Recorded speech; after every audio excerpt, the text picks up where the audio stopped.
Hopefully this will be our last update before we dedicate on October 8th, but so many things have changed. I think it would be good to look at what we have now. We're out in the front plaza, and it's all cleaned up and the construction vehicles are gone, so we finally get to look at what it is going to feel like when we approach.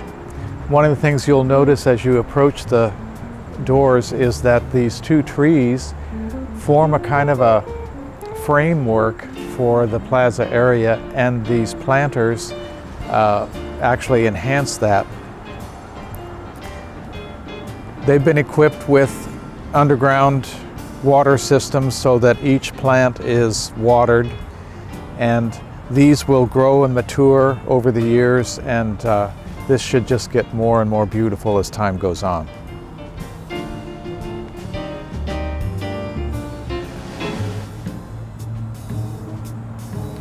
As we approach the new center doors, you might want to take note of these special door handles that make it just look a little bit more ecclesial than the average door.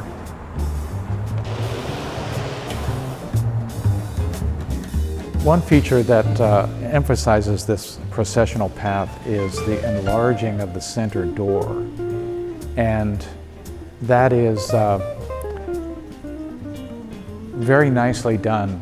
The architects and the builder have created a handsome front there, and it will have the same door handles as on the exterior doors. So even when it's closed, and we've put glass in all of the panels. These are the old doors actually, but we replaced the wood panels with glass, so that even when the doors are closed, you can see all the way through to the altar.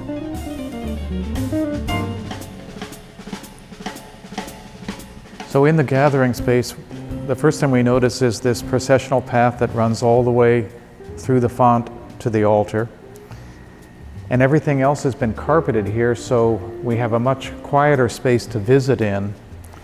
And you probably remember that this room was very loud and echoey, and we've done a lot to soften that, not only the carpeting, but we have these acoustical panels in the ceiling, which are actually kind of handsome, but they're there for the function of deadening sound. There's still more work to be done in this room. Specifically, up high here you see the stencil pattern that there's been a sample done there, but that will go all around the gathering space and also all the way around the circumference of the church.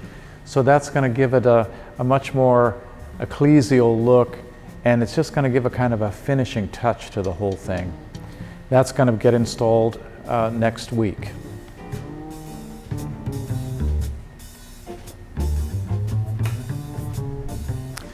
The next thing we'll notice is in response to some requests, we've created a special room for nursing mothers. So there will be a couple of chairs and a table in here and a changing station, but there's also a monitor with sound control so that when a mother is nursing in here, it's a very private area, but she can see and hear the Mass and continue to participate until she returns to the church.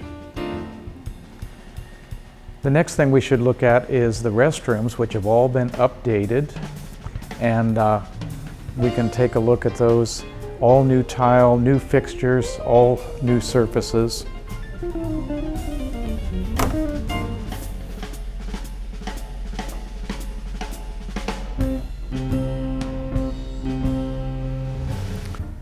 Next is the sacristy, which is transformed.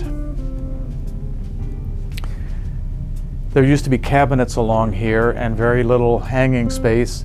Now we have the entire length of the room with hanging rods so that we can get all the vestments easily in here.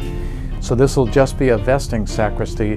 The new work sacristy will be where everything else is stored, the vessels, the linens, all that sort of thing. This is just for vesting.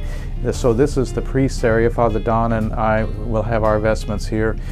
Back in here, it used to be a very crowded space, but now there's more room for all of the deacons' vestments.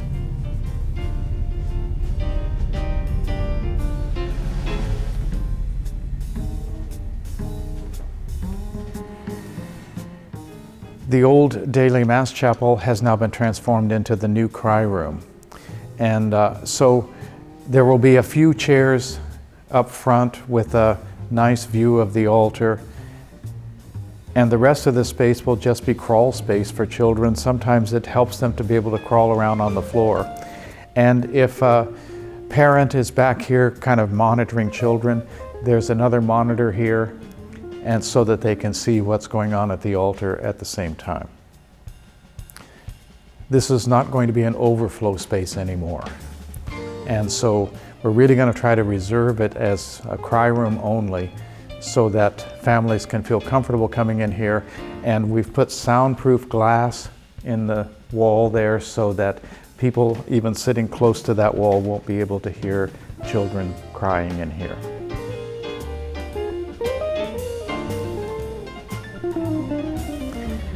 So as we approach the sanctuary space, we'll encounter the font.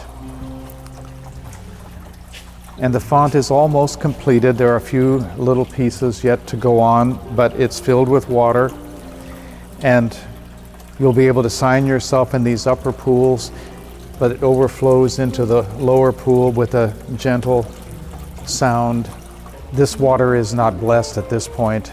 That's the first thing the bishop will do on October 8th is we'll gather around here and he will bless the font, and then he'll take some of that water and sprinkle us and the walls and the altar with that water. And then that water will be in here until next Easter when we will change it. Hopefully with the balance of chemicals and the constant movement of the water, we'll be able to use the same water for a whole year. That'll make the blessing of the water at Easter time all the more special. And the gates have not been installed yet. They're being constructed, but there'll be gates on either end so that no one will be tempted to walk through or children fall in. This is the new ambry. You might remember that the old ambry, where the oils are stored, was back by the tabernacle. And it was kind of inconvenient because baptism has always happened back here, but you had to carry the two oils to and from. But now it's right near the baptistry, so it's going to be much more convenient. So they'll just be stored on these shelves in this ambry cabinet.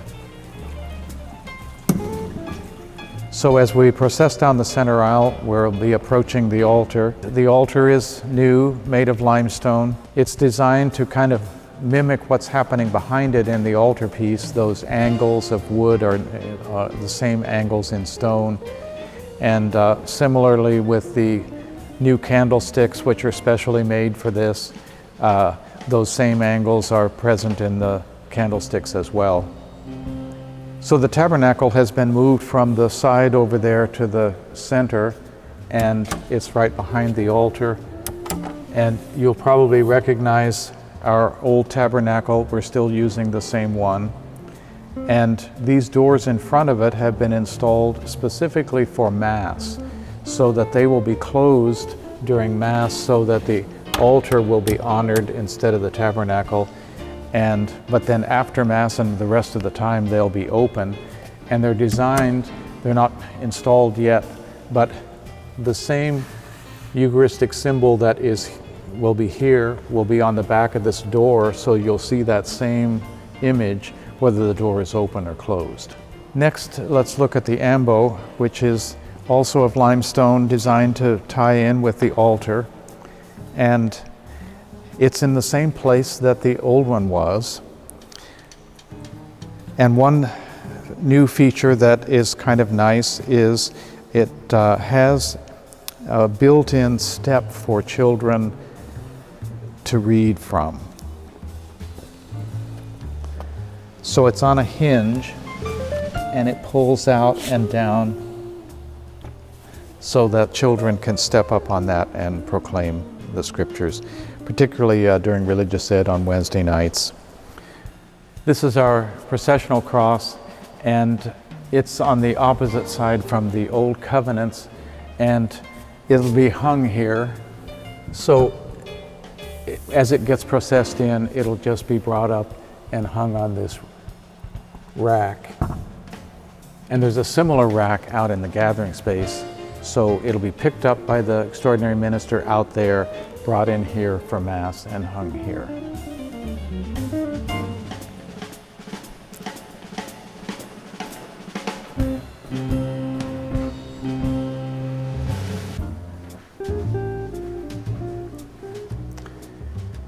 This is the new work sacristy, and so that you see the cabinets that used to be in the other sacristy, we now have something very similar to that here. So the sink is here, refrigerator will go there, and we have quite a bit of space on this side, but also even more over on the other side. So quite a bit of storage, probably more than we had before.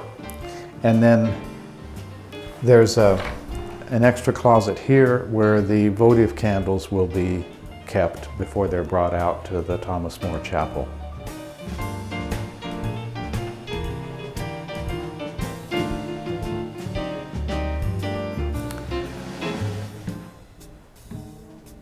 Next to the sacristy is the music area, and these shelves and everything were already here. They've just been freshened with a new coat of paint and new carpeting.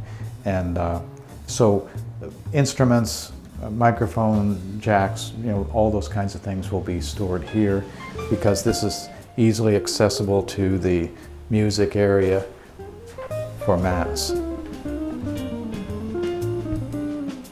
This wall has been moved back about 6 feet, which gives us much more room for the organ and piano here.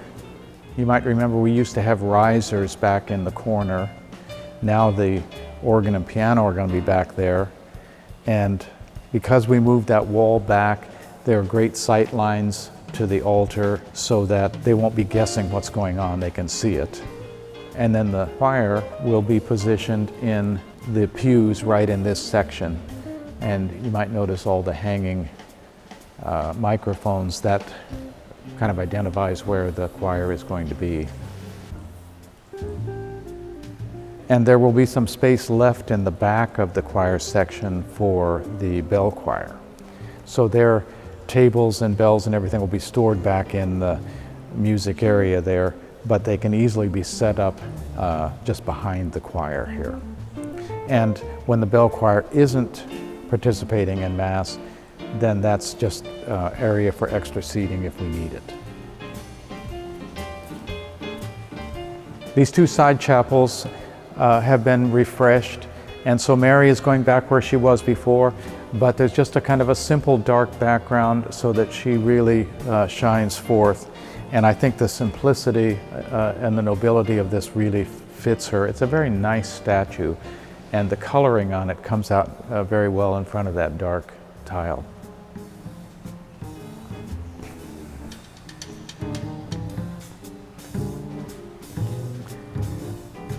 This is the Thomas More Chapel. I think the Thomas More statue, we've had it refurbished, cleaned up. It looks better, but also I think it looks very nice in this setup. And the votive candles will still be in here. They'll be bolted to the walls on both sides. They're back ordered right now, but they'll eventually get in here. And so this will be where the votive candles will be.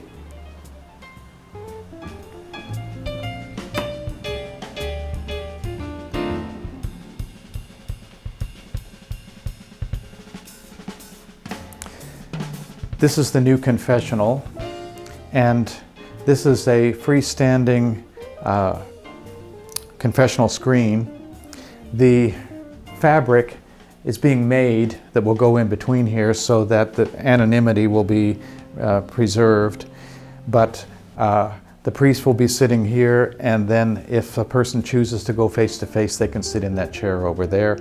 And there's a table in between so that They can have the card, the confessional card in front of them to remind them about the rite itself. And I can use that to remind myself of the rite as well. You might recognize this as the old cry room. And it's really going to make a better confessional because it's a nice size for this. However, we kept the glass wall because this is the world we live in. You know, professors, counselors, office people, you never close the door without glass in it. And so this is to protect the priest from accusations, you might say. But it's also designed with one-way glass for the comfort of the person confessing. So if there are people walking by out there, this looks like a mirror. You can't see them. However, they can see in. So we don't have a light letting people know when it's open, because people can just see through the glass and see whether there's somebody in here or not, and then they can come on in. We've had some concern about this space becoming too live because we took away the carpeting and the padding of the pews and things like that. And I don't think we're going to have too much trouble, but just to ward off difficulties, we put quite a bit of acoustical panels in. So you'll see some up on the ceiling, on the sides, and then up high all across the back wall, there are acoustical panels. So we're thinking that that's going to take care of any problems we have. We'll have an entirely new sound system, and they will tune it to the room later. And once we get the chairs in here for the dedication, but also after we get the pews, they'll probably have to tune it again because acoustics change depending on what kind of furniture you have in here. And so it's a complicated system that will do all kinds of neat things, but we have to learn how to use it. And so they're going to have some training sessions for some of us, and then we'll train others how to use it effectively. But it's an audio-visual system, and so we have a camera permanently installed up above the font, and it has some capability of moving around the room to focus on different aspects of the church. But that can be controlled so that we can live stream when we want to. We're not planning on doing a lot of that. But weddings and funerals, more and more people are wanting to live stream to family from distant states away that couldn't be here for a funeral. And so in the past, the people have just been doing it with their phone, but now we'll have capability of doing it in a much more professional way with a high quality camera. So that's something to look forward to as well. And occasionally, when we have such crowds that we need to put people over in the Utopia room as an overflow, we'll be able to live stream it over to there on the big screen, so that should be pretty seamless as well.